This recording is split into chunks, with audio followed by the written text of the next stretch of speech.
এই সিক্রেট রেসিপিটা আপনাকে কেউ বলবে না। এর জন্য ব্লেন্ডারে নিয়ে নিচ্ছি 1/4 কাপ চিনি, 2 টুকরো দারচিনি, আর এখানে 4টার মতো এলাচ, 5-6টার মতো লং, আর চা পাতা দিয়ে দিচ্ছি 1/4 কাপ। খুব ভালো করে ব্লেন্ড করে নিয়েছি।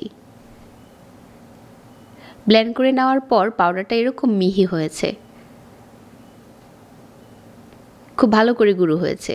ঠিক এই পর্যায়ে হচ্ছে আমি এখান থেকে অর্ধেক উঠিয়ে রেখে দিচ্ছি, কারণ এটা আমরা লাল চা বানাবো। আর দুধ চা বানানোর জন্য নিয়ে নিচ্ছি এখানে 1/4 কাপ গুঁড়া দুধ। সব কিছু আমি সেম কাপ দিয়ে মেপে নিয়েছি। গুঁড়া দুধটা মিশিয়ে নেওয়ার পর এরকম একটা কাচের জারে সংরক্ষণ করতে পারেন।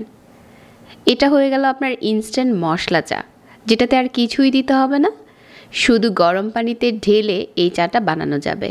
যারা বিশেষ করে বাইরে ঘুরতে যান আর বাইরে কাজ করেন তাদের জন্য তো এটা দারুণ কাজে দেবে। ফ্লাক্সি করে একটু পানি আর সেই সাথে ইনস্ট্যান্ট এই চাটা নিয়ে আপনি যে কোনো জায়গায় এই চা এনজয় করতে পারেন। চাইলে দুধ চা, আবার চাইলে রং চা। কিছুটা দানা থাকে, ওই ক্ষেত্রে হচ্ছে একটু রেস্টে দিলেই দানাটা নিচে চলে যায়। আবার আপনি চাইলে এটা চেলেও নিতে পারেন। ঘুরতে গেলে আমি এই কাপটা ব্যবহার করে থাকি।